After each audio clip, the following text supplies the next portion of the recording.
Ah oui, ouais. Une veste à 250 €. Non, arrête. Non, je rigole. tu peux enlever à 0. Jamais je mettrais 250 balles dans une veste. Ça filme pas là. En fait, toute sa vie, elle a fait des blagues de comme ça. Oui, c'est vrai, en plus je suis con. Moi, Sauf qu'aujourd'hui, les gens ils croiraient que t'avais acheté une veste à 250 €.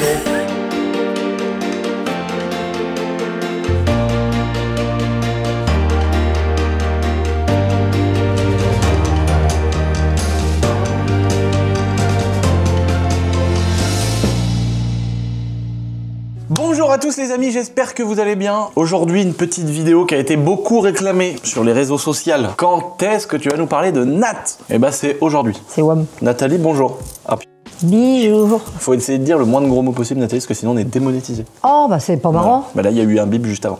Ah bon, d'accord. Ah, Nounouille, tu bailles. Bonjour Nounouille. Bon, Voilà, les amis, on vous dira avez pas de bien, gros mots. bien Nounou. Là, vous avez la grosse Nounouille qui va être très chiante pendant toute la vidéo qui est là. Voilà. Ça va Nounouille? Donc là, vous avez Nounouille avec sa grosse panse et tous ses petits seins. T'imagines si les femmes, elles avaient des seins comme ça, comme ça, comme ça. Nathalie, bonjour. Comment ça va, Nat? Eh ben, ça va bien. Petite vidéo, les amis, aujourd'hui. Alors, Nathalie, raconte-nous ta vie, ton histoire, ton travail, ce que t'as fait avant, la boiserie, etc. Et en vrai, j'ai envie de faire plusieurs épisodes. Bah non, mais gros, t'imagines pas, gros, tout ce qu'elle a à dire, mec. Rien que sur l'époque où elle a vécu à la ferme. Allez, vu mon grand âge. Quel âge t'as, Nathalie? Est-ce qu'on peut le dire tout de suite? Oui. Tu viens d'avoir combien? 66 ans, le 3 septembre, faudra vous en rappeler pour la prochaine fois. Alors, je tiens à dire que la dernière fois, c'est foutu de ma gueule. Parce qu'elle m'a dit « Oh, Lucien, t'as 31, dans 19 ans, t'as 50 ans. » Et elle s'est un peu fâchée après, parce que je lui ai dit « Bah, toi, dans 34 ans, t'as 100 ans. » Je me suis fâchée comme ça, en rigolant. Donc, t'as 66 ans.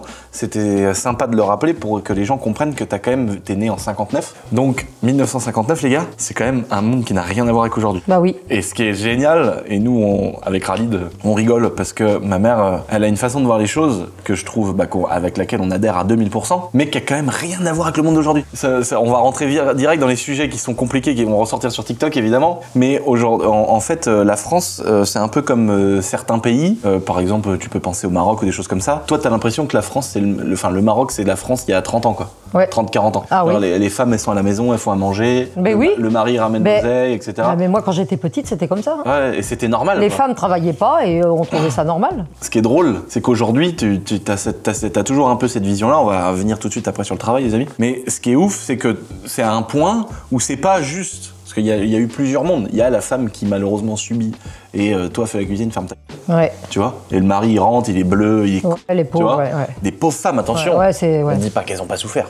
Mais il y a des femmes comme ma mère qui, en vrai de vrai, toi, c'est toi qui as porté la culotte. Bah. On peut pas tout dire. Je me laisse pas faire. Bah, parce que j'ai mon caractère, On Lulu. peut pas tout dire, mais moi j'ai vu ma mère.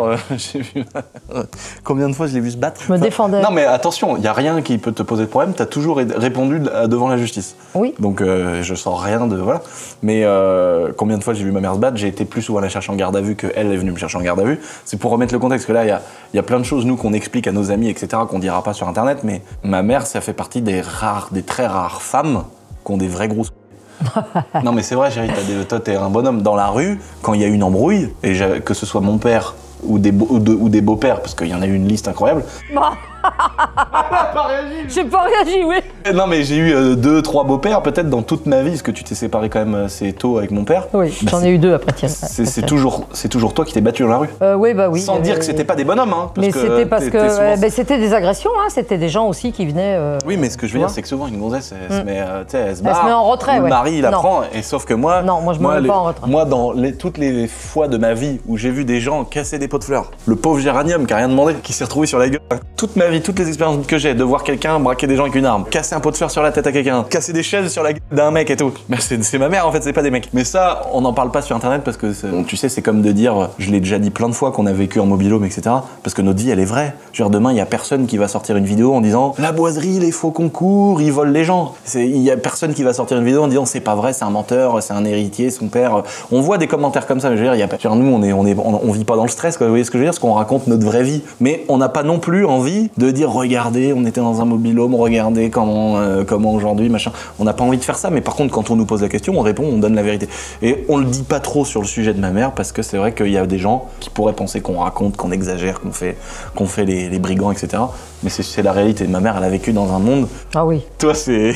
Nat, quand elle parle des années 80, elle a tout vu, quoi. Mais quel bonheur. Oh, quel regret de que ça n'existe Mais moi, plus. je regrette quelque chose que j'ai pas vécu par rapport à ma mère, ce qu'elle est tout Les le temps en années train de me dire. 80, c'était la liberté, c'était la... Mais putain, mais c'était un... Oh, j'ai dit un gros mot. Ma mère, elle, tout le temps, dès qu'elle dit quelque chose, elle dit pfff. Et vous avez pas connu les années 80. Les années, de toute façon, tous ceux qui ont connu les années 80 sont d'accord avec moi. Oh, tu roulais en moto sans casque. On roulait sans casque, on roulait sans ceinture de sécurité. Déjà, c'était pas obligatoire, c'était toléré sur certaines voitures. Les anciennes voitures, c'était toléré. Mais oui, on roulait sans casque. Et il y avait un autre truc. Moi, je suis descendu jusqu'à la Ciotat avec sans casque avec un LT BMW. Et puis même, il y avait une façon où c'était pas des petites racailles qui te sortaient des couteaux ou des mecs tout de suite qui sortent un pétard ou un truc. Les mecs, ils se foutaient sur la gueule et c'était des bonhommes. Ah, puis attention, nous, dans les années 80, c'était des groupes de punk qu'on avait dans les rues. Et toi, t'as vu une histoire de fou à une époque? Ouais. Tu l'as raconté peut-être dans la vidéo? Moi, je crois que j'ai raconté le truc d'Angers, le couple de Renoir. Le couple, oui. En fait, à l'époque, dans les années 80, il y avait des bandes de skinheads, dont des mecs avec des crêtes. Ah ouais. Alors, on peut tout confondre aujourd'hui. Et moi, c'est le gros amalgame que j'ai fait en rigolant des années, mais qui m'a coûté l'image du mec qui déteste les teufeurs, alors que j'ai rien contre les teufeurs. Moi, c'est les gens qui se droguent et qui incitent les jeunes de 10 ans à se droguer.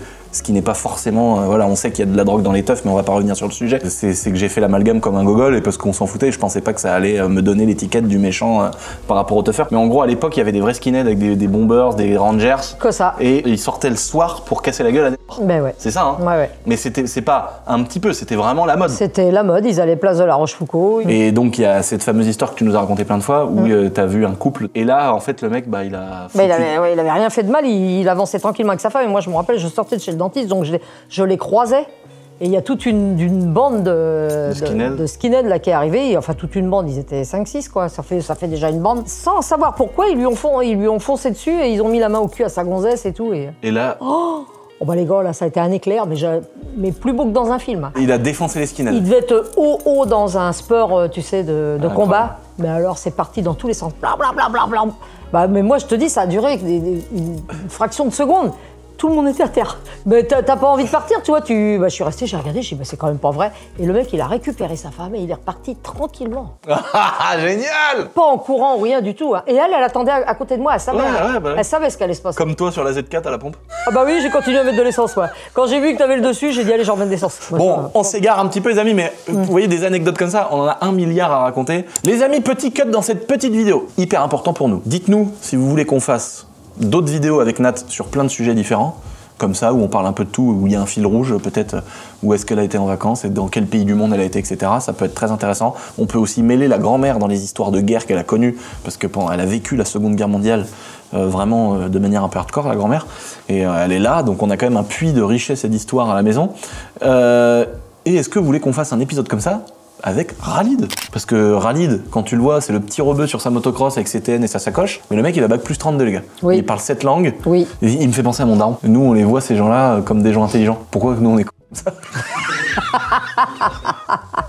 Mon père, il parlait 7 langues. Et moi, j'ai mis 1 an et demi à faire la différence entre un cumulonimbus et un nimbostratus. Donc, si vous avez envie, dites-le nous. Retour à la vidéo. Voilà. T'es né en 1959 dans une ferme. Oui. Où il n'y avait pas de thunes, c'était vraiment la vraie vie de paysan. Alors, par contre, ma mère, elle, pour l'époque, après, parce que c'était dans les Ouais, c'est après, quand elle a fait les poissons. Oui, voilà, 60-70, ma mère, elle s'est mise à travailler, mais avant, comme on disait tout à l'heure, les femmes ne travaillaient pas, surtout à la campagne. C'était les hommes, ils allaient dans les terres et les femmes, elles faisaient à manger, elles s'occupaient des animaux et tout. Mais après, il y a eu la libération en 1969, où là, les femmes, elles se sont mises à travailler. Et ma mère a travaillé, elle partait à 3h le matin, elle rentrait à 10h le soir, et c'était pas facile. Hein. Oui, là, c'est peut-être dit, bon, sympa les mouvements de féminisme, mais... Elle vendait du poisson. Travailler 15 heures par jour, finalement, j'étais bien à la maison, quoi. Ouais, donc nous, on a été élevés dans une ferme, et où on avait beaucoup d'animaux. Non, mais c'est bien parce que... C'est une bonne période que j'ai bien aimé. C'était dur, mais j'ai bien aimé. Ouais. C'était dur. Il n'y avait pas d'eau, hein. On allait au puits chercher... C'est ça que j'adore, c'est qu'on n'a pas vrai... On vit pas, on vit dans 2 mondes parallèles, et c'est ça qui est incroyable. Et on a aussi la grand-mère, avec qui on pourrait un jour faire une vidéo. Ah Ah oui. qui elle A connu la guerre. a vécu La guerre. Alors Ouais. je vais pas redire la même phrase que j'ai dit dans une vidéo qui m'a coûté une démonétisation, mais elle a couru dans les champs avec l'oppresseur qui essayait de les chasser. C'est incroyable. Ah oui, oui, bah elle a vécu 92 ça. ans. Hein, donc, Elle a vécu les coups de mitraillette et les bombes qui tombaient. Elle a vécu les bombardements. Ah bah, elle a vu elle a vu ses petites voisines mortes dans les bras des bonnes sœurs avec les bombes qui avaient explosé la maison d'à côté et tout ça. Oui, elle a vécu ça, ma mère. La grand-mère, elle a vécu Bien sûr. l'époque où Ouais. les femmes, elles allaient chez les bonnes sœurs. C'est fou ça. Quand même. À la Madeleine, à Angers. Tu te rends compte le luxe qu'on a, le confort qu'on a. Ah oui. Ah bah oui. Toi, t'es né dans une ferme où il fallait aller chercher l'eau dans le puits. Plusieurs fois par jour. Et toi, t'as connu l'arrivée de la télé et de l'électricité. Alors, l'arrivée de la télé, j'avais 15 ans et demi, j'avais 16 ans. C'est maman qui l'a gagnée. Comme elle était marchande de poissons, elle s'arrêtait beaucoup dans des petites supérettes, des spars, ils appelaient ça à l'époque. Et elle avait acheté des tickets, comme ça serait maintenant, là. Et elle a gagné le premier lot et le dernier lot. Donc, le premier lot, une télévision. En noir et blanc, 3 chaînes. Et le dernier lot, une bouteille, je crois, de champagne, un truc comme ça. Et alors, quand elle est arrivée avec la télévision, bah, on n'avait pas de télé, nous. On était comme des abrutis, les chaises devant, comme ça, on était comme ça. Puis on rigolait pour rien, on ricanait, on était fous, on était contents. On voyait des dessins animés, on voyait... C'est fou, quoi. C'était incroyable. C'est incroyable. Ouais, on devait avoir 15 ans, oui, 14 Et c'était à l'époque, 14 ou 15 ans, je crois. c'était que les bourges qui avaient une bagnole ou qui avaient. Mais- Est-ce que toi, t'as connu quand t'avais 10 ans que tu commençais à voir les voitures et tout? Est-ce que les voitures, elles avaient encore des gueules de traction là? Non, c'était plus comme les Amis 8 et tout ça. Ah oui, hein. je me rends pas compte moi, parce que toi, t'as connu toutes ces voitures-là qu'on Ouais, connaît plus bah, des marques. j'ai vu des vieilles voitures chez les parents parce que papa il avait toujours gardé ces vieilles Ouais, bagnoles. voilà, mais par contre, Mais dans la autrement, rue, une BX et passait, ça faisait futuriste. Ah bah oui, là c'était le grand luxe. Ah, incroyable. Oui, on avait, comment que je pourrais te dire, c'était incroyable. Ouais, je vois ce que tu veux dire. Parce que nous, on a des fois, moi, c'est vrai que j'ai du mal Ouais. à me dire, est-ce que quand dans Paris, il y avait que des tractions, etc., tu sais, de remettre l'époque. Oui, Et il y a une quand je époque suis née, où- à cette époque-là, il y avait encore tout ça. Ou l'époque de Ford, où tout le monde, les Ford T, tout ça, que tout le monde, enfin que plein de gens pouvaient commencer à se payer des voitures un peu moins chères, c'était quand même des gens qui avaient de la thune comparé aux agriculteurs qui galéraient, quoi. Ouais, bien sûr. C'est quand même fou de se dire que t'as été tiré du puits et que t'as connu la joie d'un seul coup d'avoir l'électricité qui arrivait dans la ferme. Alors, l'électricité, on l'avait, l'électricité. Mais c'est pareil, il fallait pas allumer beaucoup de choses. Hein. Mais surtout, ce qu'on n'avait pas, c'était l'eau, quoi. Parce que l'eau, c'était quand même important, parce que fallait quand même traverser toute la cour pour aller chercher. On pouvait tomber dans le puits aussi. Hein. T'allais à l'école à pied. On allait à l'école à pied, parce que le bus, il voulait pas venir jusqu'à la ferme. Et moi, je me rappelle de trucs dont des fois je fais des rêves ou des trucs que tu m'as raconté quand j'étais petit, que t'as volé un camion et que t'as emmené un cochon à l'école avec ta sœur. C'était le camion à mon père. Mais oui, mais t'avais pas. Non, c'est le cochon que On t'as avait emmené Ah non, t'as coupé un poteau électrique. Ouais. Ah oui, voilà, je me rappelle, incroyable. Mais ça, t'as dû me le raconter une fois quand C'est j'avais avec 10 ans. ma sœur, on a été se balader avec le camion, et puis comme on avait un petit cochon apprivoisé, on l'emmenait partout. Mais j'ai raté un virage. Mais t'avais quel Et âge puis j'ai pris 15 ans peut-être, 14 ans, oui, 14-15 ans. On a pris un poteau, c'était des poteaux en bois à l'époque. Hein. On a pris un poteau électrique. On l'a pas dit. Hein. Attends, bah le camion, le grand-père, il l'a pas vu. Ah bah si. Ah, il vous a Mais défoncé. alors on connaissait un copain que c'était le fils d'un garagiste à la Pointe. Puis on avait essayé, mais il a tout dit à mon père. Et mon grand-père, il avait une Anglia, une petite Anglia bleue. C'est pareil, un jour je la prends et puis je fais une marche arrière, paf, je fais le coup du lapin à ma sœur. Ah bah fallait bien qu'on apprenne. Hein. Alors mon père, il avait dit, bah puisque c'est ça que tu veux conduire, bah il a dit tu vas monter sur les tracteurs puis tu vas venir au champ. Ah ouais, d'accord. Puis après, bah, c'est moi qui conduisais les tracteurs quand les gars ils faisaient le foin ou quand il fallait planter les choux. Alors ça paraît ouf Et comme voilà. ça, ça paraît fou. Mais j'aimais ça. Hein. Tout le monde a ses anecdotes avec les parents, les grands-parents, etc. Mais c'est vrai que moi, j'ai quand même eu les dernières choses comme ça qui n'existent plus aujourd'hui. Genre moi, à 12 ans, vous m'avez payé une voiture avec mon père, une Opel Kadett 2 litres, et j'avais un périmètre à respecter que je respectais, et j'avais le droit d'aller à la place de l'église.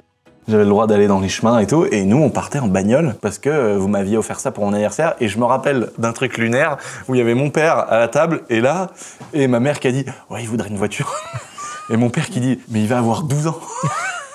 C'est pas un peu tôt? Et ma mère qui dit mais non, mais comme ça il va être habitué pour le permis plus tard. Bah comme nous, on avait fait. Et après elle disait bon, tu vas sur la route mais tu fais attention. Et après j'ai eu des gamines dans la voiture, je sais plus qui c'était ces gamines là, où t'as vraiment genre les parents et toi t'as dit t'inquiète pas, Lulu il va faire des tours aux petites. T'inquiète pas, c'est safe quoi, il est habitué. Et j'avais 11 ans et demi, 12 ans quoi. Et j'avais des gamines qui étaient dans des réhausseurs et tout derrière pour les balader quoi. Mais c'est fou quoi, il y avait aucune notion d'assurance, de permis, de carte grise, il y avait rien de tout ça. C'était la campagne. À la campagne, on est comme ça. Hein. Moi j'ai eu la chance de vivre des trucs comme ça, Ouais. où je me retrouvais parfois en conseil de discipline parce que quand t'as 13 ans ou 14 ans et que tu vas au collège en voiture, il y a le CPE ou le directeur qui appelle les keufs direct. Et là ça peut poser des problèmes. C'est pour ça, vous voyez, on s'égare, mais on peut parler comme ça 8 2000 ans, mais on a tellement d'anecdotes de fous à raconter. Et moi, c'est des trucs qu'à l'époque, là aujourd'hui, on est connus, on a une vie un peu atypique, etc. Les gens, ils nous croient. Mais moi, quand je racontais ça, que j'avais une voiture, quand j'arrivais au lycée Pierre et Marie Curie. On a des photos, hein. Oui, non, mais quand à l'époque, on avait les Nokia et tout ça, on n'avait pas des iPhones et tout. Bah, quand t'es arrivé à Pierre et Marie Curie, c'est ta première BM que je t'ai achetée. Oui, mais non, mais La BM blanche. avant, maman, avant que j'ai eu ça, avant que j'ai le permis, que j'y allais en bus. Ah oui. Moi, je suis arrivé là-bas pendant 1 an à peu près. Dans tout le lycée, les gens pensaient que j'étais un mythomane. Après, avec les années, les gens ils ont vu que j'étais pas un menteur et que voilà, et donc les gens ils ont fini par me respecter et ça allait, tu vois. Mais au début, je passais pour un mytho. Tout le monde se foutait de ma gueule. Ouais. Parce que je leur disais que je faisais de la motocross, je leur disais que j'avais une voiture et tout le monde disait vas-y, c'est un mytho, lui machin. Et puis quand t'as 15 ans, enfin je sais plus le lycée, t'arrives quoi, t'as 18 ans ou 17 ans. Tu passes pour un mytho, quoi. Et moi, j'ai connu aussi l'époque, pour ceux qui ont 30 ans, l'époque où on avait les Nokia 3310, les premiers téléphones, où fallait mettre que des abrégés parce qu'on avait un nombre de lettres maximum par SMS à mettre. Ouais. J'allais chez mon père qui avait son Windows Mi, il y avait 500 MO d'internet par mois. Donc mon père, il me mettait des minuteurs. Et il me disait, t'as un quart d'heure, après tu sors d'internet. Et moi, j'étais là, ouah, internet, truc de ouf, quoi. Alors, quel était, Nathalie, ton premier métier? Qu'est-ce que t'as fait? Donc, tu nous expliquais que t'as grandi dans une ferme. Et ensuite, c'est avec quoi que t'as gagné tes premiers sous? On va essayer de se focaliser sur l'objet de la vidéo. On a fait une belle intro, on a expliqué un peu tout ce qui va bien. Et dites-nous d'ailleurs dans les commentaires si vous avez envie qu'on fasse d'autres épisodes avec Nat, où elle nous parle peut-être de son enfance. Elle peut nous parler de ses voitures, des lieux mythiques d'Angers où il s'est passé des choses de ouf, comme on avait déjà un peu fait. On l'a fait, ça, oui. Ouais, non. Enfin, c'est vrai qu'on l'a fait. Elle va dire, bah là, il y avait une femme, elle était par terre dans un sac découpé en morceaux. Lui, il s'est battu avec les flics. Là, il y avait Coluche qui a mangé des Rio avec nous. Ouais. Tu nous as sorti quand même un banger. Mais c'était les années 80, il se passait toujours quelque chose. Ah, mais oui, je te jure que c'est vrai. Mon premier métier, c'était cartonnière, j'avais 16 ans, 15 ans et demi même. Donc, t'as fait quoi comme études? J'ai pas fait d'études. Ouais, bah, CE1, CE2. En gros, t'as arrêté au collège? Je suis arrivée à l'école en CM. Ouais. Déjà, j'ai pas fait de CE1. Ah bon? Non. Bah, pourquoi? Parce que je suis rentrée à l'école à 7 ans. J'ai fait CM1, CM2. CE1, CE2, mais CE1, tout ça. CE2, j'ai pas fait. J'avais 7 ans, je suis rentrée tout de suite en CM1. À l'époque, tu pouvais, quoi? Bah, certainement, parce qu'on peut plus maintenant. Ah bah, je pense pas. Hein. Donc, non, moi j'avais 7 ans, mais j'étais pas la seule à l'école, arrivée à 7 ans à l'école. Et je suis sortie à 15 ans, je crois, 14 ans et demi, 15 ans, et j'étais cartonnière du côté des justices. Mais t'avais le droit de travailler à 14 ans? Bah, de toute façon, tu sais, dans le temps, les gosses, nous, on travaillait dans les champs, on allait dans les petites usines et tout. Hein. Ça bossait. Hein. Et alors, tu faisais quoi là-bas? Eh ben, je faisais des classeurs et des gros classeurs. Voilà, donc des fois où je mettais le papier à l'intérieur, où je mettais le gros truc en fer sur une machine.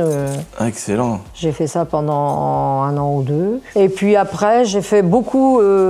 j'ai été chez Thomson Direct Angers. Après? Ouais, j'y étais pendant 5 ans en intérim, parce que je voulais pas être embauchée. Et eux, ils voulaient à tout prix m'embaucher. 3 fois, ils m'ont proposé. Et donc là, tu faisais les télés? Là, je faisais les télés. J'ai commencé par être sur les chaînes avec les filles, et j'ai fini contrôleuse. Ah oui, après ça, c'est quand t'es dans les usines, en gros, quand tu contrôles le travail des autres. Donc j'étais sur les chaînes, et après je me suis retrouvée contrôleuse de toute la chaîne. Et après je me suis retrouvée au magasin, approvisionneuse et tout, ça me plaisait bien, c'était sympa. Et après t'as sorti l'œil du globe oculaire d'une femme. Ça c'est quand j'étais cartonnière, 16 ans. Ma mère, elle s'est battue, on va pas faire toute l'histoire parce qu'elle est incroyable l'histoire, mais t'as fini par sortir l'œil de la tête de la meuf. La fille elle était méchante, attention. Hein. Puis elle était plus vieille que moi et elle était tout le temps après moi, elle me harcelait. Mais est-ce qu'elle a voulu remettre son œil dans le trou ou elle est partie comme ça? Non mais il est pas sorti complètement, mais il est sorti quand même de la tête. Non mais elle a fait quoi? Elle est partie avec l'œil qui pendait au bout du fil? Non, ou elle a essayé de le remettre? Oui, elle a essayé de le remettre. Tu sais que ça s'enlève bien et ça se remet bien un œil. Si, c'est vrai, tu peux demander à ton médecin.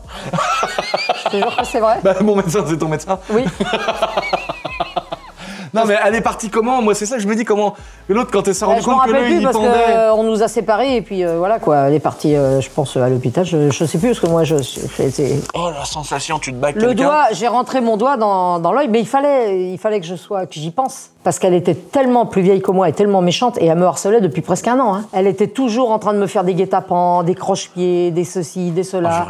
Elle prenait des brosses, elle me les jetait à travers l'usine et tout, et moi j'étais plus petite qu'elle quand même. Hein. J'aurais jamais pensé. Et je m'étais dit, si un jour on en arrive à se battre, et je savais qu'elle allait me taper dessus un jour, j'ai dit, il faut que je trouve quelque chose. Et pour moi, la solution, c'était d'y arracher les yeux.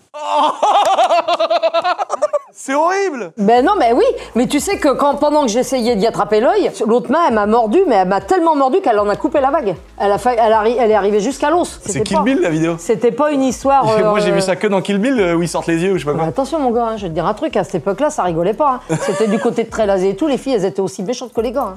Oh là là, c'était presque tous les soirs que ça castagnait devant l'usine. Les filles, elles réglaient des comptes avec les autres filles et tout. Hein. Donc, après l'œil magique... Ouais. Non, alors attends, après la cartonnerie, j'étais travaillée dans les verres. auberger. Tout le monde buvait là-dedans, t'aurais vu, c'était dans les... Ah oui, des gens, ouais. Incroyable. Moi, quand j'ai fait les échalotes, il y avait des darons qui faisaient les échalotes, donc les mecs qui ont fait ça toute leur vie.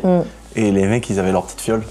Puis d'un seul coup, tac, une lampée. Puis moi, Ils sont pas bleus comme ça. j'ai eu un accident de mobilette et je suis tombée sur le genou. Et puis, j'ai pas voulu aller à l'hôpital. Je suis allée retourner travailler, mais à un moment donné, j'ai mon genou qui a gonflé comme ça. Je suis partie moitié dans le cirage, mais moitié, puisque je me suis jamais évanouie de ma vie. Moi. Puis en fait, ils m'ont emmené à l'hôpital et j'avais la rotule qui était rendue là. Ah oui, bah là, ton genou. Obligée d'arrêter les pommes. On va pas le montrer, ton genou, mais Ouais. elle a la rotule, elle est en 30 morceaux. Donc, quand j'étais petit, à chaque fois, j'arrivais et je lui grattais le genou. Ah ouais, ça lui fait des décharges électriques. Ouais, ça fait des mais elle a vraiment la rotule qui est en. Elle était partout dispersée. 2 fois, elle a sauté ma rotule. Une fois, justement. Genre, la contre rotule, Paul. elle part.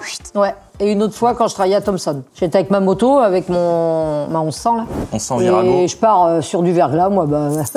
Tu vois bien, quoi. parce Et que t'as je mangé le mur de la maison. roulais. Et ah non, ça c'est une autre fois, ça. Ah, t'as tapé un flic. Ouais, c'était une autre fois, Là, ça. t'as tapé un flic. Un flic qui était à la retraite, mais qui était bleu. Bah, j'ai tapé un mur parce qu'il a traversé devant moi, puis moi, j'arrivais. Bon, enfin, bref. Et donc, cette moto-là, tu te l'es payée en travaillant chez Thomson. T'as été chez Yamaha à Angers. 1100 Yamaha, ouais. Après, j'ai eu un 1200 VMAX. Incroyable. Là, les motards qui vont regarder ça, qui vont entendre ça, ils vont se dire, ah ouais, est-ce que VMAX. Les années 80. 1200 VMAX. Faut qu'on mette un compteur dans la vidéo des années 80, combien de fois elle l'a dit. Ouais. 1200 VMAX, tous les darons qui connaissent ça, pour eux, le VMAX, c'est Mais the moto de la mort. si je pouvais en retrouver une. tu Bah vois, maintenant, tu sais qu'il y a la 1700 VMAX. Non, elle me plaît pas. Parce Non. qu'elle a un gros pneu et tout. J'ai été la voir, elle me plaît pas.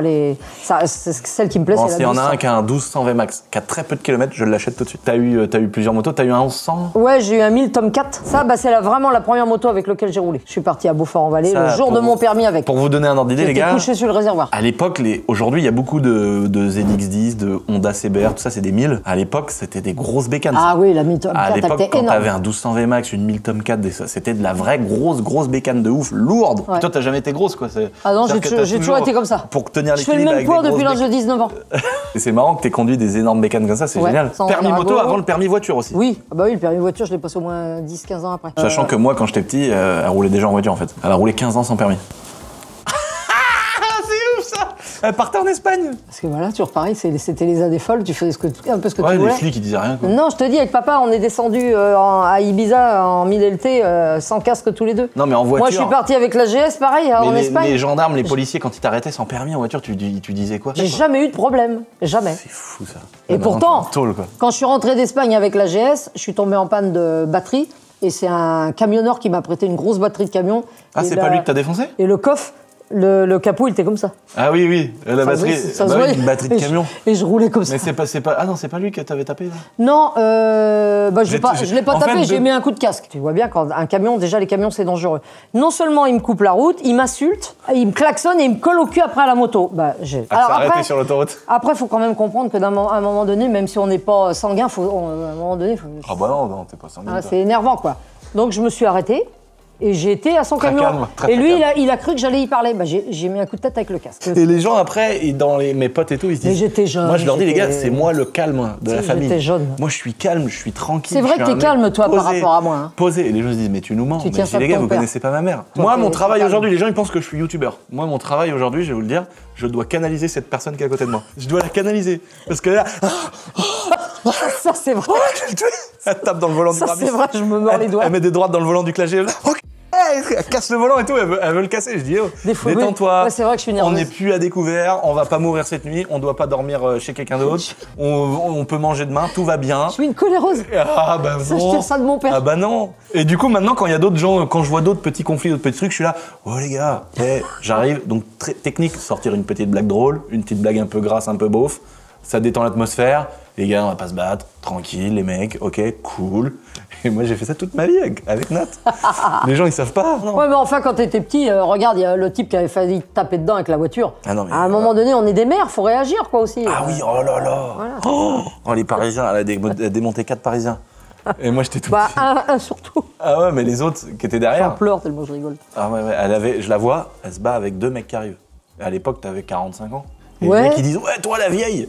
Ouais, Bon ouais. là, elle s'énerve. Mais c'est surtout quand ils ont failli te taper avec la voiture. Ah, c'est un mec qui a failli me faucher sur un passage Sur piéton. le passage piéton, on traversait et.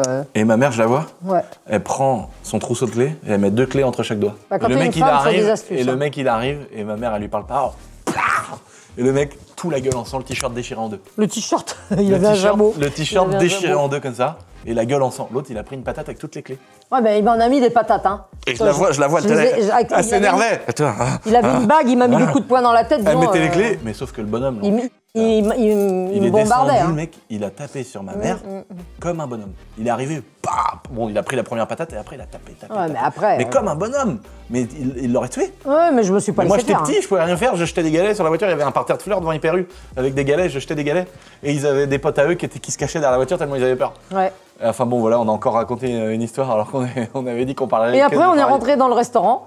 Ouais, et il n'y a pas un mec. J'ai braqué tout le monde dans le restaurant. Parce qu'on était devant la vitrine du restaurant qui s'appelle Les Alizés, devant le Hyper U, on va tout le temps. On rentre dans le Et restaurant, tous les ils bonhommes applaudissent. C'est ce que j'ai dit applaudissez pas, j'ai dit bande de... Hein. Et il n'y a pas un mec qui serait levé de sa table pour les défendre. Bah, ce qui est bien, c'est qu'en fait, on raconte toute l'histoire, mais elle est toujours un petit peu argumentée de plein d'histoires de ouf. Et ça, là, c'est que les petites histoires soft. On va rester très soft. Un jour, on fera un hors-série où on dira des trucs et voilà, le lendemain, tu te feras soulever.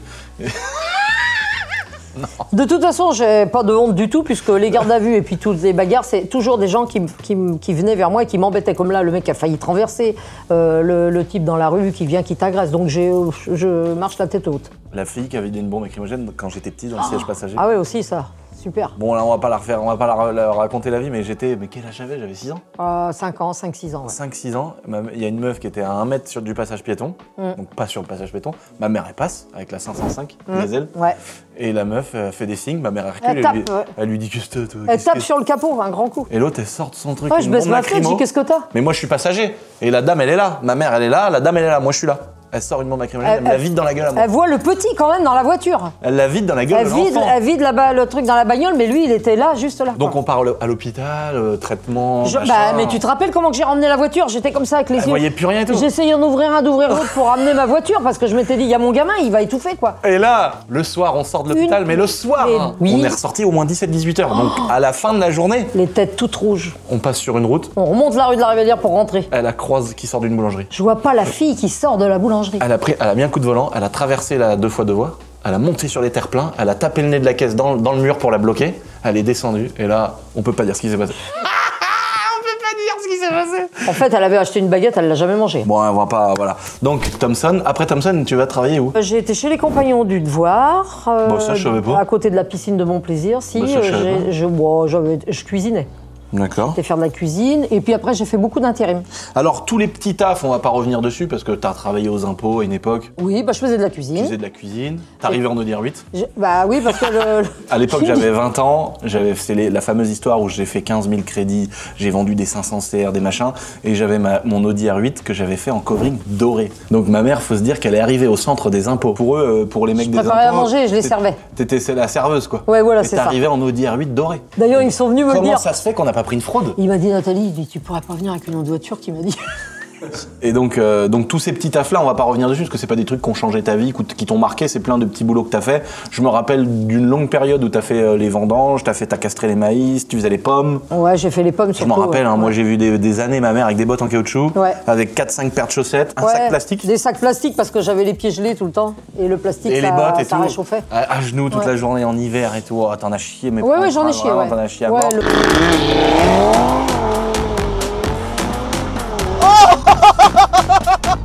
Ah, ça va brasser la force!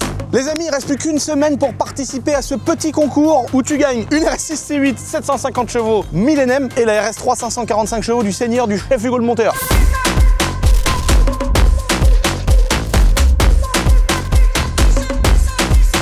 9 € pour participer les amis, on avait envie de changer un petit peu les règles en mettant juste des autocollants plutôt que forcément acheter un t-shirt. Mais vous pouvez aussi augmenter vos chances en prenant un pack plus gros ou dedans il y a un t-shirt. C'est vous qui choisissez, tout est sur mon petit site internet les amis, il reste plus qu'une semaine.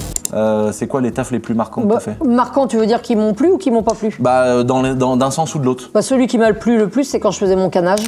Ah oui, mon exact. canage et rempaillage de chaises, je l'ai fait pendant 11 ans ça. Ah oui, oh là là.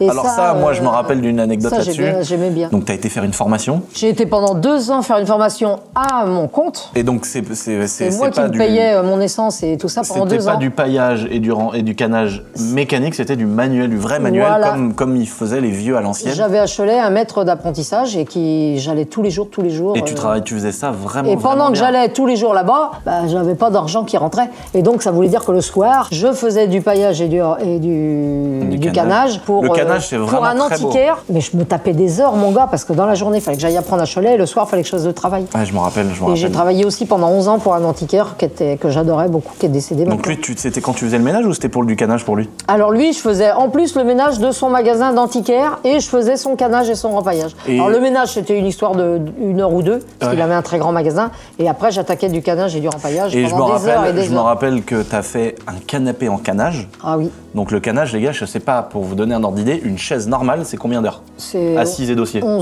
entre 8 et 11 heures. 11 heures pour une chaise. Oui. Que tu vendais, que ça coûtait, combien ça se fait À l'époque, je devais les vendre 50 ou 60 euros. Mais comment t'étais rentable passer autant de temps pour Si, 50 si, balles j'étais contente, ça se passait bien. Mais oui, mais tu bossais quoi. Ouais, ah bah oui. Et je me rappelle qu'une fois, donc le canage, c'est un travail qui est très particulier parce qu'en fait, tu viens filer des petits morceaux de bois, voilà, avec tout un système de nœuds, de Ouais, passages et c'est tout, une canne. qui est très très compliqué et qu'il faut pas se louper. Et je me rappelle une fois que tu as fait un canapé qui était long comme celui-là. Faut Là. pas se louper parce qu'en fait c'est un calcul à chaque fois que tu prends une chaise parce que tu as un quadrillage à faire dans un autre sens et dans un autre sens, donc faut calculer à chaque fois tes trous Ouais, voilà. qui correspondent à ta... Ouais, c'est hyper complexe. Et un jour j'avais fait Un canapé long comme ça, là. un canapé avec 4 fauteuils. Et quand j'ai fini le dossier de mon canapé, j'avais une canne qui était à l'envers. Alors là, j'ai pleuré. Et je t'ai vu dans une espèce de frustration, de colère, et t'as tout recommencé. Elle a tout recommencé. C'était Puis horrible. alors déjà, défaire le canage aussi, c'est quelque chose, parce qu'il fallait pas escater les trous. Il fallait faire attention. Ah, l'horreur. Donc il a fallu que je défasse tout. Et Donc j'ai ça, ce tout taf-là, ça a été un recommencé. taf quand même que t'as fait Donc, j'ai pendant dû des mettre années, t'as fait ça. 5-6 mois pour faire le... Et ensuite, qu'est-ce que t'as fait d'autre? Alors j'ai travaillé pendant 2 ans dans une maison de retraite aussi. Ça c'était sympa par rapport aux gens, mais pas par rapport au travail, et puis par rapport surtout à la directrice qui n'était pas sympa du tout. Ouais. Mais par contre j'ai rencontré des gens incroyables, vraiment incroyables. Et puis ensuite, t'as fait beaucoup de... Pour finir là-dessus, sur le travail que t'as fait, t'as été un peu serveuse. Attention, Dans le restaurant de mes parents. On parle de 55 ans de carrière, là. Alors attends, parce que oui, mes parents ils ont un restaurant rue du Mail et j'ai fait le service pendant des années. Ouais, voilà. Et puis t'as la donc ça guinguette aussi, à Saint-Jean. Ah bah il y a la guinguette aussi, Et bah puis, oui. Alors la guinguette, je la tenais. Mais t'as surtout fait un peu de ménage, de repassage, des choses comme ça. Beaucoup de cuisine surtout. Ah ouais. Bah oui, Restoria, tout ça. Bah, moi, je me rends moins compte parce que de toute l'époque où je t'ai vu bosser, c'était surtout du ménage que je te voyais faire. Bah parce que dans la journée, je travaillais. La vie que t'as eue avant. Et toi, quand tu rentrais de l'école et les week-ends que tu étais là, bah moi j'allais faire du ménage. Ça c'était le plus pour avoir un peu plus d'argent. Moi, Donc toute ma vie, j'ai fait dans en la sorte journée, j'ai qu'elle fait arrête beaucoup de cuisine. d'aller faire du ménage dans les châteaux. Et le week-end, je la vois ici, elle est là. ah ouais, je suis en train de passer l'aspirateur et tout. Ouais, voilà. Bon, c'est pas. Ah, mais bon, c'est Mais ouais. quand même mieux de faire le ménage dans ton château. Oui, quand même. Ouais. Donc, Mais ça, c'était pas déplaisant, tu sais. Au contraire, hein. Je faisais des ménages que dans les châteaux et c'était tous les châteaux du Maine-et-Loire Bah autour oui. de chez nous. Et franchement, bah, c'était quand même agréable. Oui, mais c'était. Oui, non, Parce mais quand que- quand on dit ça, aujourd'hui, il y a quand même. C'était pas la fin du C'était pas un monde. mauvais boulot parce que T'étais pas SDF à faire la manche. c'est des belles maisons, quoi. Mais la réalité, c'est que tu gagnais moins de 1000 euros par mois. Quoi. Ben oui, ah bah ça, je gagnais moins, Et là, moins de 1000 alors, euros par attention, moins de 1000 euros par mois, faut prendre ça en considération avant le Covid. Il y a quand même, j'ai l'impression, une différence avant, après Covid. Quoi. J'ai l'impression qu'il y avait vraiment une période charnière.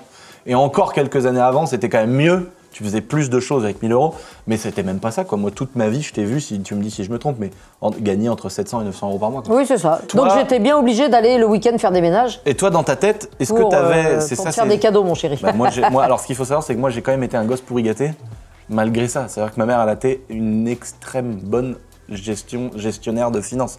Parce que tu arrivais à avoir une voiture, tu arrivais à mettre de Ouais, l'essence, ouais. tu as réussi à. Mais moi, j'ai vu ma mère emprunter de l'argent à 4, 5, 6 personnes pour me payer une dirt. Tu vois, pour trouver des fois 200 euros pour m'acheter une vieille dirt pourrie, quoi. Mais t'arrivais à trouver les 200 balles et à les rembourser les gens, c'était Mais incroyable. tout de suite, je remboursais tout de suite. Mais elle t'a été forte quand même de gérer Et tout ça. Je suis pingre. Elle a été très forte. Je suis très pingre. Je En fais attention gagnant à l'argent. si peu d'argent à pouvoir faire ça. Bon, évidemment, on n'allait pas en vacances et tout, mais Ouais. on avait une vie quand même. Elle allait voir des vieilles châtelaines qui avaient 80-90 ans dans les châteaux. Elle lui disait, est-ce que vous pourriez pas me louer une dépendance? Mais qui a loué des maisons de 200 mètres carrés pour 100 euros par mois ou... Je sais même plus si c'est par mois ou par an. Non, c'était bien Je par payais mois. 150 euros par mois, la grande longère, là, et il y avait 6 hectares. Il y avait une maison qui faisait 200 mètres carrés, il y avait 6 hectares de terrain, et elle payait 150 € par 150 mois. € par Mais mois. parce qu'elle fouinait. Et on y a été pendant des années. Et elle m'adorait, là. Mais toute sa vie, La ça a été Châtelaine, ça. elle m'adorait. Elle allait voir un garagiste, un deuxième, un ami. Et il disait, tiens, si t'entends que t'as pas une vieille Mercedes qui a un problème, je l'achèterais bien. Et ensuite, une fois qu'elle trouve une Mercedes qui a un problème à que dalle, elle va voir un autre gars, elle lui dit, tiens, je te fais 3-4 mois de ménage gratuit chez toi. Ouais, tu je me fouille. changes le joint de culasse. Et bidouille, et machin. Et elle roulait avec une Mercedes 190E. Et après, t'avais trouvé une BX qui avait 40 000 km.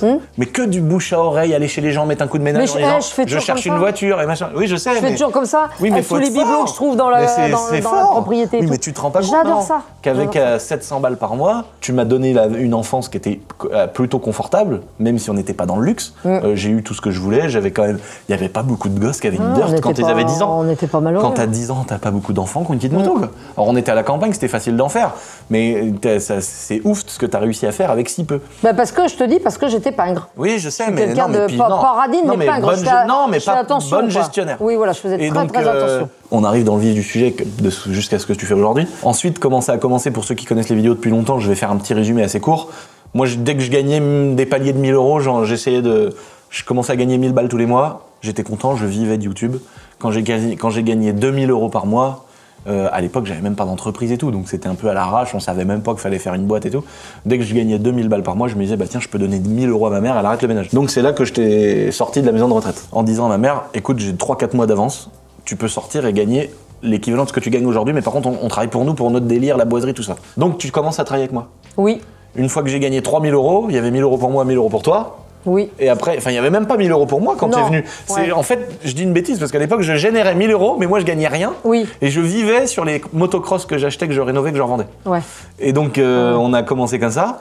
Et puis après, quand j'ai gagné 2000 €, il y avait 1000 € pour toi et 1000 € pour mon premier monteur, Alex, qui était fou. J'avais un premier monteur qui était adorable, mais il était taré, mais il était adorable.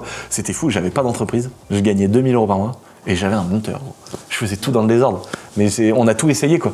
Et il y avait Alex, on a passé bon moment avec Alex. Hein. Ouais, oui, bien sûr. Ouais. Et, Franchement. mais c'était complètement. Mais avec tout le monde. Ouais. Et c'était une vie de ouf. Et puis après, bah, qu'est-ce qui s'est passé? T'as beaucoup aidé après à cadrer mes vidéos. Oui, bah on a commencé comme ça. Donc, en fait, j'ai le commencé matin- à cadrer tes vidéos. Ouais. Ouais, c'est ça. C'est Oh que là là. la première chose pour laquelle maman est venue, c'est que moi, je faisais le cadrage, le montage, et ensuite, je faisais l'expédition, la gestion et le réassort de mes vêtements. Plus, fallait aller à la poste.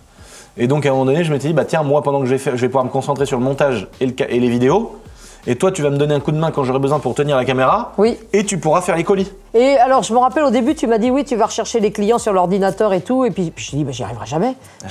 Moi, je me sous-estime tout le temps.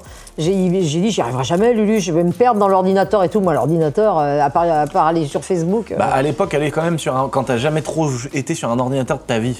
Mais oui. Tu te retrouves à gérer le back-office d'un site. Bah oui, il m'a dit, bah, tu vas faire une formation. J'ai un gars qui est venu, tu te rappelles. Et pendant une semaine, il m'a fait une formation. Puis il y a surtout autre chose que je t'ai dit. Je t'ai dit, on n'a pas le choix. Oui, voilà. Tu vas y arriver, on n'a pas le choix. Et puis bah, dans le coup, bah voilà, aujourd'hui, on en est là.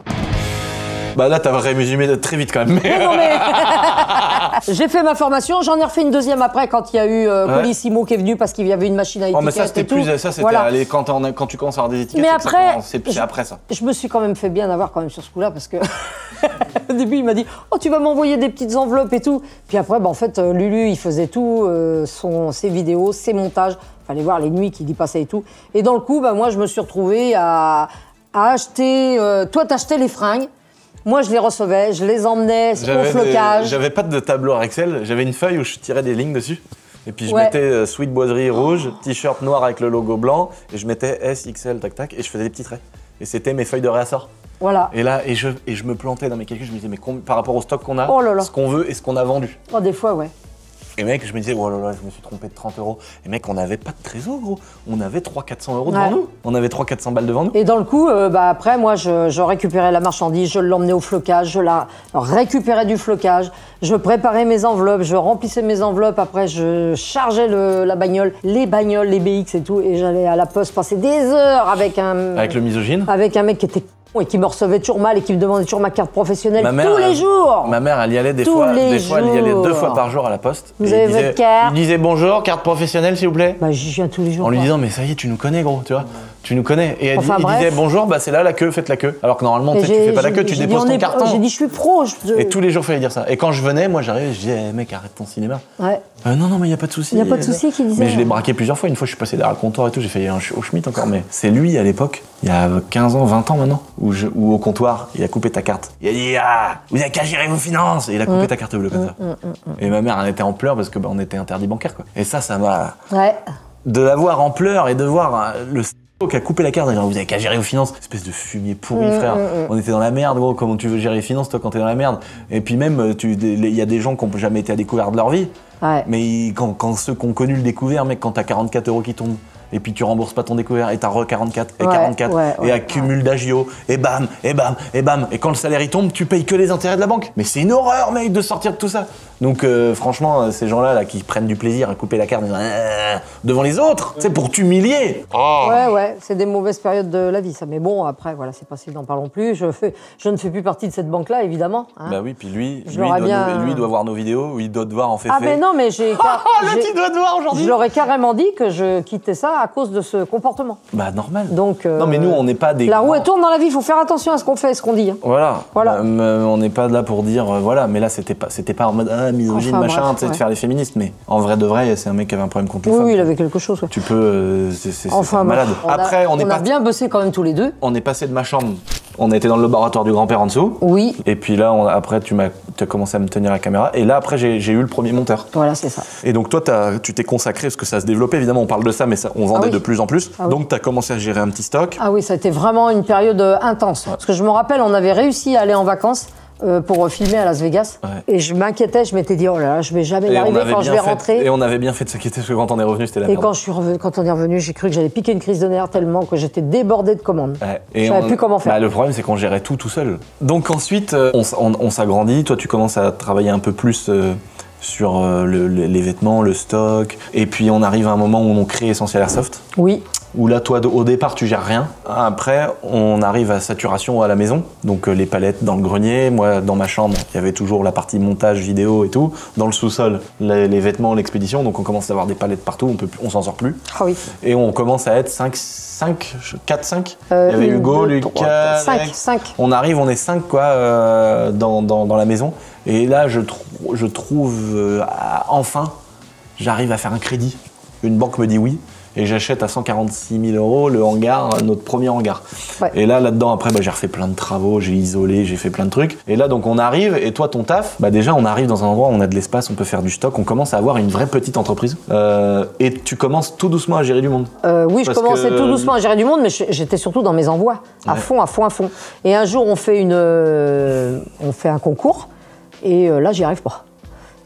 Et c'est là que je me dis, Lulu, il faut quand même que j'ai quelqu'un avec moi parce que j'y arrive plus. Et c'est là j'avais demandé à Patou. Faut qu'on fasse une vidéo avec Patou. Ouais. Parce que Patou, elle est là donc depuis le départ avec nous. Donc dans cette aventure où elle fait beaucoup d'expéditions, gestion de stock, les réassorts avec les gars. Maintenant, elle gère de plus en plus de trucs. Au début, elle mettait des colis dans des enveloppes et les envoyait. Elle en fait toujours, mais elle gère plein d'autres trucs autour. Ah bah oui. Hein. Et Patou, en fait, elle a travaillé 17 ans avec la grand-mère sur les marchés. Elle a travaillé 17 ans avec ma mère. Et là, elle me dit oui, je veux bien qu'elle me dise parce qu'elle me dit pour le moment, j'ai pas... C'est surtout que ses patrons, ils se foutaient de sa gueule dans les champignons. Voilà, c'est ça. J'ai pas trop de boulot. Puis il lui faisait faire la merde. Il lui faisait faire la merde et puis il la faisait remplacer et tout. Et là, elle avait pas de boulot pour le coup. Et je lui dis, écoute, c'est une histoire de 8 jours. Tu parles, ça fait 5 ans. En faisant tout ça, donc on commence à se faire cette petite équipe. Ouais, alors donc Patou, elle m'avait bien enlevé les piles du pied. On prend quelqu'un qui fait les stickers. Oui. À cette époque-là, moi, je rachète une boîte qui ferme, donc je rachète les imprimantes, un peu le savoir-faire, comme les fichiers, tout le bazar, pour pouvoir faire nos propres autocollants et plus les acheter trop cher. Et donc, on prend cette personne-là, on prend une personne qui s'occupe de l'airsoft. Oui. Donc Hugo, qui travaillait déjà dans notre maison. Un monteur, toi. Au début, il y avait personne et après on a eu Géraldine qui est arrivée là-haut. Oui, qui arrivait avec. Et après il y a eu après Babas qui me donnait des coups de main pour l'atelier. On a eu Dylan qui était là à temps plein pour l'atelier. Donc on est finalement assez vite monté à 7-8 personnes. Ouais. Et donc il y a un moment donné, 7-8 personnes, on peut plus faire à l'arrache. Donc il faut des horaires d'ouverture. Ouais. Faut qu'on respecte des pauses du midi, tu sais, que ça parte pas dans tous les sens, parce que t'as toujours forcément quelqu'un. Ça partait dans tous les sens. Quelqu'un qui va faire le truc à l'arrache et tout. Nous, on a connu une époque, les gars, où Dylan, dans les premières voitures, il était donc sans aucune protection, un bidon d'essence dans le moteur, mais lui, il était dans la baie moteur, debout dans la baie moteur, avec un marteau et une clap là. Mais là, aujourd'hui, en basket. avec le travail, le droit du travail, les machins, les contrôles et tout, tu peux plus faire ça quoi. C'est un truc de fou, fumer dans la caisse et tout. On n'est plus dans les années 80. Les gars. Ah ouais, là. Mais nous, on a connu un peu les années 80 quand même. Hein Ouais, c'est vrai. c'était quand même fou quoi. Bon, c'était n'importe quoi. Et donc, mais on connaissait pas. Nous, on n'a jamais eu de formation pour être patron. On n'a jamais eu de formation pour gérer les gens. Comment les gens arrivent en retard, comment leur jour de congé, tout ça. Enfin, tu vois, on savait pas trop comment gérer ça. Donc, on a Géraldine qui nous a rejoint. Oui. Cette époque-là, t'as quand même géré pas mal de stocks. Ouais. Parce que c'est quand même de la gestion.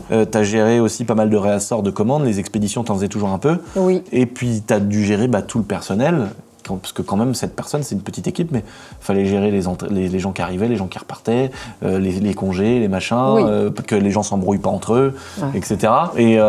Et donc, tu as commencé à gérer ça. Après, j'ai fait un étage, et là, on a rembauché du monde, j'ai refait des bureaux. En fait, chaque fois que j'embauchais quelqu'un, je passais une semaine ou deux à fabriquer un bureau.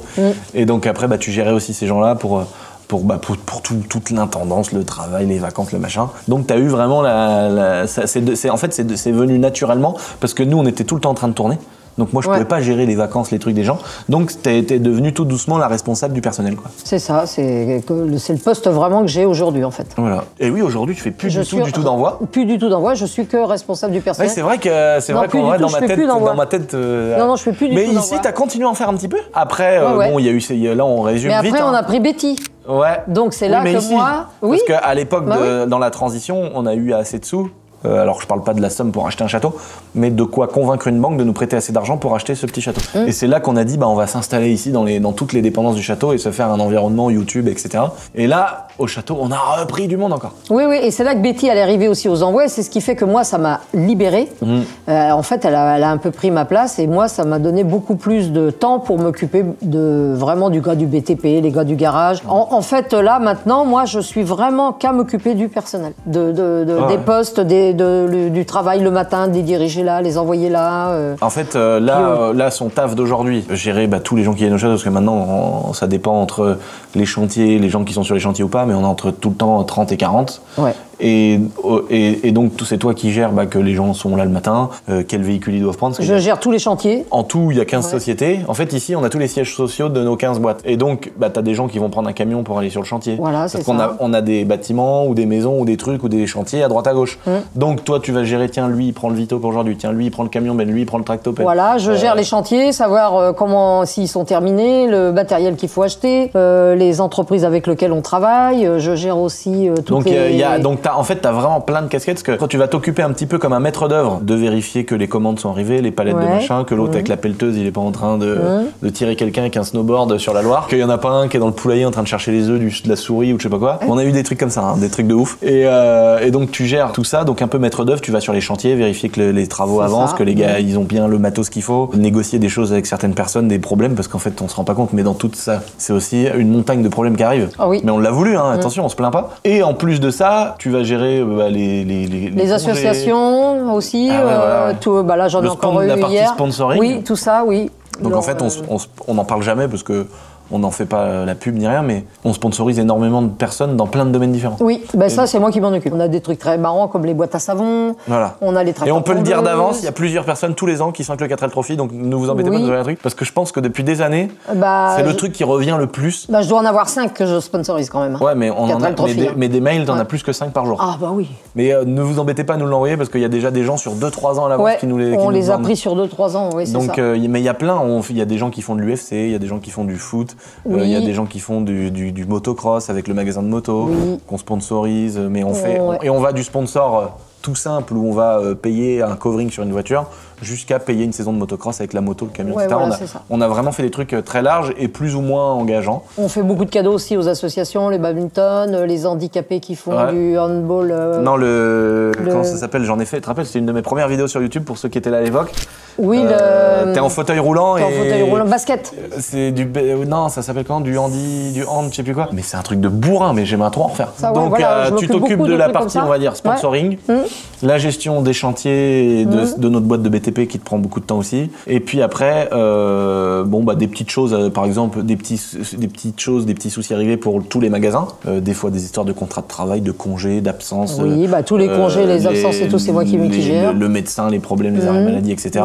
Et puis des fois, tiens, il y a des gens qui viennent te voir, je voudrais ça, tiens Nat, je voudrais un outil, un bordel. Et ensuite, gérer tout le monde sur place ici. Oui. Et un petit truc que tu oublies de dire que tu fais quand même, Ah. c'est La cuisine. superviser le... Bah déjà ça, ouais. Et superviser... Oh, tiens, mais il est bien d'embrasser. Superviser le SAV. Donc c'est toi qui fais une partie de super U. Et en gros, tu t'occupes de faire en sorte qu'il y a toujours un abonné sur un concours, les amis, où c'est carrément des dizaines de milliers de personnes qui commandent. Donc t'as forcément une enveloppe qui passe dans la truc de la poste, qui déchire tout. Le gars reçoit l'enveloppe, elle est déchiquetée. Ça, je sais même pas comment c'est possible que le facteur il la mette quand elle est déchiquetée. Oui, tu ça vois. je comprends. Il y a forcément des gens qui se font voler, il y a forcément des gens qui mettent mal. Enfin, les gros problèmes, 95% des problèmes qu'on a, c'est les gens qui mettent mal leur adresse ou qui mettent leur nom avec une adresse qui est pas chez eux. Tu vois, le mec, au lieu de mettre le nom de sa mère qui est sur la boîte aux lettres, il met son nom à lui. Tu vois, ou des trucs comme ça, ou c'est sa femme, voilà, machin. Et donc, on a une équipe qui s'occupe des SAV email et moi je m'occupe des SAV Instagram. Voilà, c'est ça. Et donc parce que c'est vraiment deux choses. Pour qu'on essaye évidemment de rendre le plus répondre heureux à tout le monde, et de répondre à tout le monde, nos abonnés qui grâce à eux, font qu'on soit là. Et puis déjà, ça occupe bien les journées. Oui, ça occupe bien les journées parce qu'il faut quand même aussi que je fasse mon ménage. Il faut que je Alors donne... là, maintenant, on arrive dans la partie matriarcat. Et le soir, il faut que je donne à manger à mes cochons. Il y a quelqu'un qui a fait une réflexion la dernière fois qui a dit comment ça se fait. C'est ta mère qui te fait ton petit déjeuner. Mais en fait, ce qu'il faut savoir, les gars, c'est que ma mère, elle me fait à manger. C'est toujours mon bébé. Non, mais c'est ma mère qui me fait à manger. Mais faut savoir que je subis ça. Alors moi, ça m'arrange bien, mais j'ai pas le choix. Si j'arrive dans la cuisine et que je commence à dire tiens, je vais me faire un petit truc, elle va me dire mais dégage, elle va me dégager. Non, mais les aspirateurs, c'est une horreur. Un balai, je sais pas de trouver un balai dans le château. Mais ça va, c'est vrai ça. Et je pense que jamais de ma vie je passerai le balai ou l'aspirateur. Mais j'ai pas le choix. C'est ça qu'il faut savoir. Pas tant que je serai vivante en tout cas. Moi, je subis le matriarcat. Je suis une victime dans cette histoire, moi les mecs. Quand j'étais petit, je m'étais dit le jour où j'aurai une maison, je serai avec ma mère. Tu sais, c'était une évidence. Il y a pas de quand je serai vieux, je partirai de la baraque. C'était une évidence. Ah oui, puis moi, il y a aucun moment où je me suis dit je serais plus avec ma mère. J'ai jamais vu que t'allais partir non plus moi. Donc moi, il y a des choses. Quand j'étais petit, j'avais l'interdiction de boire du café, mais instinctivement. J'ai toujours retenu ça dans ma tête. Là, quand quelqu'un me dit tu veux un café, la première chose que je change, je dis non, j'ai pas le droit. Alors que en vrai, je fais ce que je veux, tu vois, mais et j'ai pas le droit de boire du café. Donc dans ma tête, j'ai jamais bu un café de ma vie. Mais vu que t'avais dit oui pour les chichas quand j'avais 13 ans. Ah ouais, là par contre, j'ai fait une belle connerie. Et quand j'avais 15 ans, je dis maman, j'aimerais vraiment essayer de fumer une petite chicha avec mes copains. Elle a dit ok. Bah j'ai dit oui parce que la chicha, on m'a vendu du rêve aussi. Hein.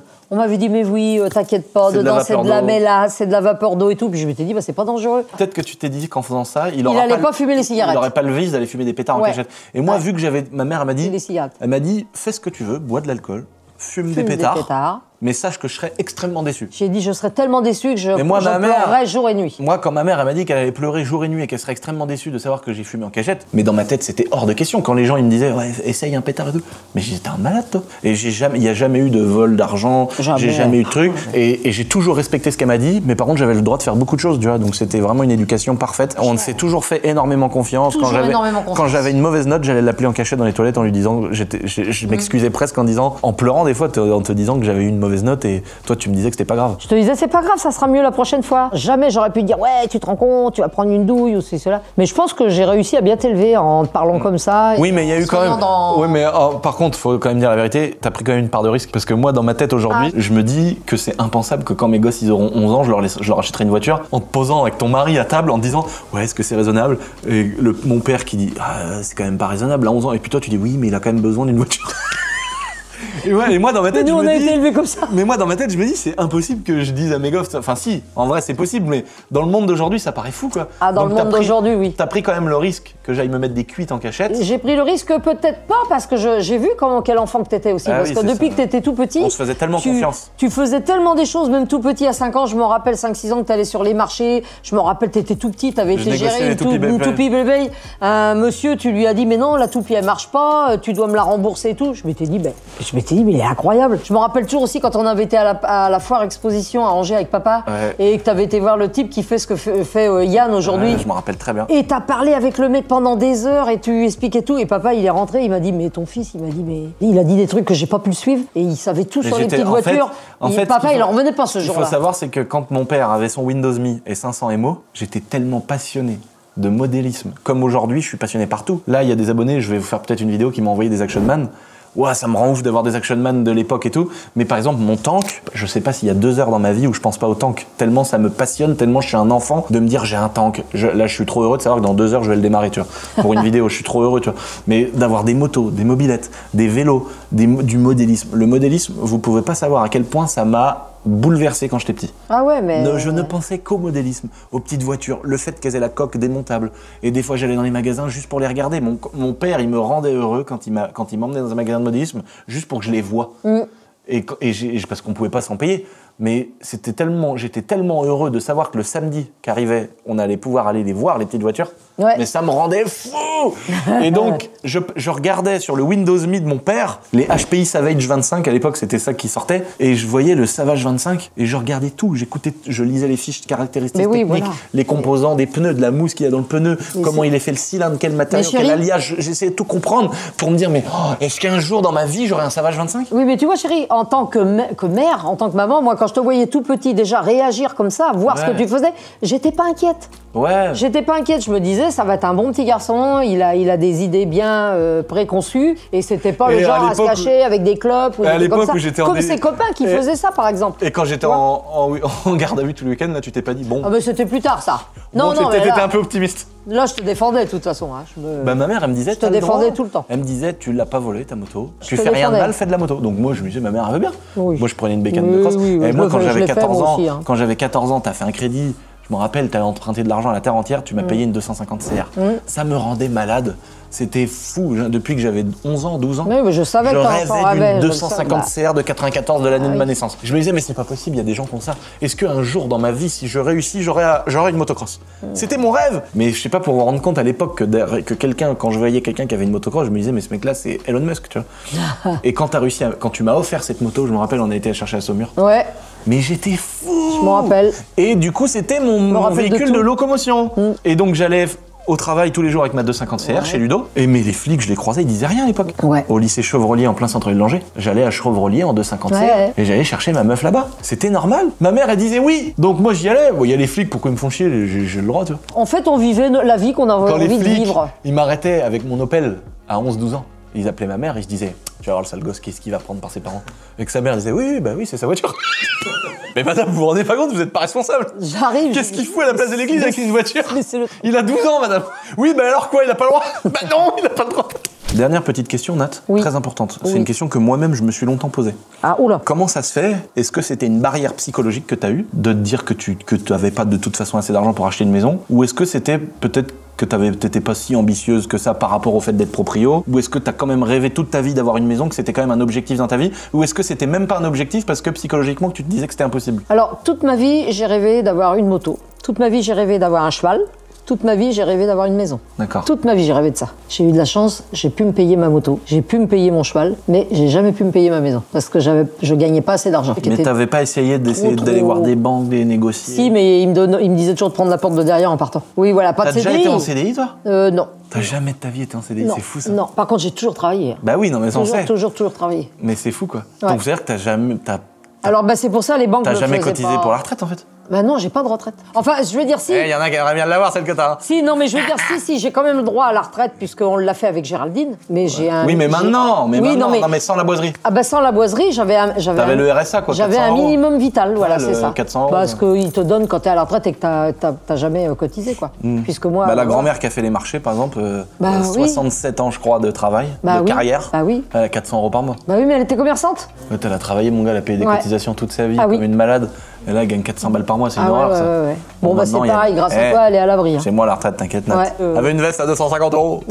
Et même pas, je la vois des fois, la honte, des fois, elle va à la friperie. Mais oui, parce que j'aime ça. Mais non, mais c'est pas là, je dis pas que c'est la honte d'y aller, on y va encore. Ouais, j'aime ça. Ce qui est gênant, c'est que t'arrives en brabus puissant. Eh ben non, je le cache maintenant. Parce qu'en vrai de vrai, dans la tête des gens, quand tu vas dans un truc comme ça, tu profites d'un prix pas cher alors qu'il y a des gens dans la merde. Oui. Et du coup, les gens, nous qui étions dans la merde à cette époque-là, tu vois quelqu'un qui arrive en Porsche ou en Ferrari, profiter d'un prix pas cher, t'as envie de te dire, je sais pas, peut-être que je dis de la merde, mais t'as envie de te dire, bah mec, t'as les moyens de t'acheter des fringues, pourquoi tu viens prendre un truc pas cher ? Mais faut pas le voir comme ça parce mais je le vois pas comme ça. C'est pas pour profiter d'un truc pas cher parce que même à l'époque quand j'y allais que j'avais pas d'argent, c'était pas pour profiter d'un truc pas cher, c'était pour tomber sur le petit truc que d'un seul coup quelqu'un va laisser et que t'as pas chez toi. Moi j'ai trouvé des perles au niveau des. Oui, mais ce que je veux dire c'est que y aller avec une caisse à 450 €, c'est logique que si le mec il te fait une réflexion, tu peux rien lui dire. Bah bien sûr. Tu vois ce que je veux dire? Bien sûr. Je continuerai à aller dans ces trucs-là parce que j'adore ça. Donc voilà les amis, on espère que ça vous a plu. Si vous voulez, Nat, elle a un compte Instagram avec combien d'abonnés? 282 K. Ah ouais.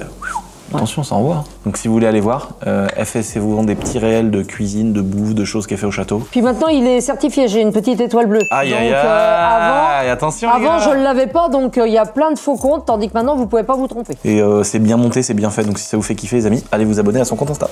Nathalie, merci beaucoup pour cette petite vidéo. Je vous en prie. Nathalie, maintenant, voilà le patrimoine. Ouais. Nathalie, maintenant, elle est multipropriétaire, investisseuse en bourse, multipropriétaire de voitures et tout. T'es plein toi maintenant toi.